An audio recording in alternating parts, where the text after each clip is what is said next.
rainforest books, they'd say 50% of the life in a rainforest is up in the canopy. And it's like, you always say, like, yeah, bullshit. It is. There's more stuff up there than there is down there. So when you're walking in the Amazon, you're under 150 feet of green. 3% of the sunlight is hitting the ground. Most of the action is happening above you. Wow. The birds, the monkeys, the bats, the snakes, the frogs, everything is moving up there. There's cactuses and bromeliads and vines, and it's all interconnected. And there's this whole network. The Amazon canopy keeps changing the like when you say how many species are on Earth, and it's like they're like, we really don't know, because nobody can spend time up in the Amazon canopy. There's people that have used hot air balloons. There's people that have used giant nets. You can climb up with a rope, but then like you're kind of limited to one tree. We just spent the last 2 months building the tallest treehouse in the world.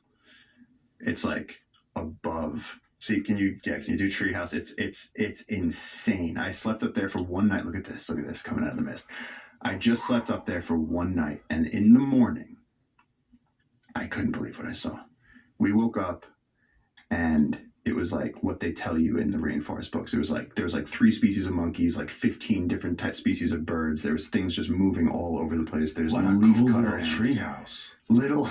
It takes like 10 minutes to walk up there. That's badass. Yeah, apparently it's the tallest treehouse in the world. It's in the middle of the Amazon now, and we got solar panels. So how many feet up is it?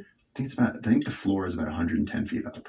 And how long did it take to build this thing? A couple of months. Took like 3 months, actually. We brought in some expert treehouse builders. These guys, the treehouse community, and that's insane. They build treehouses all over the world, but this one, it was like we had to figure out, like, how do you even build a stair? The staircase was half the project. How do you build a staircase to get up to the top of this tree? It's amazing. You guys did an amazing job. I love it. Yeah. God, I want to go. It's beautiful. Yeah, there it is. The solar panels. Look at that. That's incredible. So you get electricity up there? That's fucking badass. Yeah. Yeah, no, it's really still cool. there right now? Still there. No, it just got there. You see how fresh that wood is? It's like it's not even done. Like, I left there to come here. You sleep there when you're there? That's your spot? Yeah, me and my girlfriend just slept up there, and oh my God, woke up. You talking to a girl and going up there? She must be an angel. Crazy. Dude, if you're gonna hang out with me, there's a lot of snakes, a lot of climbing. Oh, I can imagine. You gotta go to the treehouse. But now, so when you wake up in the morning and look out from there, it's got to be insane. I mean, first of all, the sun coming up in the east, and you have like red apocalypse, beautiful like mist coming off the jungle, and you have spider monkeys like excited because that's a ficus, and so everyone's excited to eat. So all the animals are coming to the treehouse, and so you have like howler monkeys, spider monkeys, capuchins, squirrel monkeys.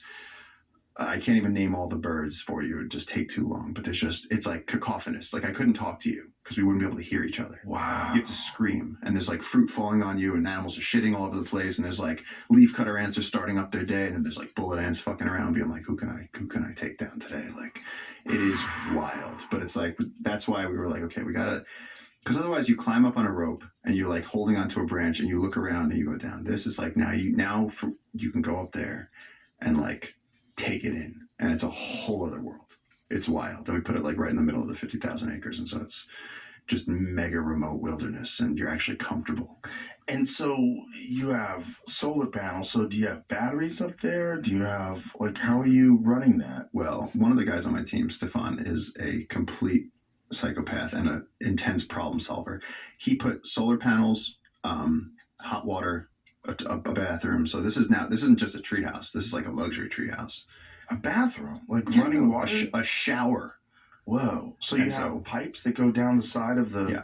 Yeah. So there's pipes. The idea is that like you can't bring a high volume of tourists into a pristine rainforest, and like tourism is a major help for helping us protect this place. So it's like we went with like the African model. Like the guys I work with in Africa at VetPaw, they were like, they work on a hunting reserve.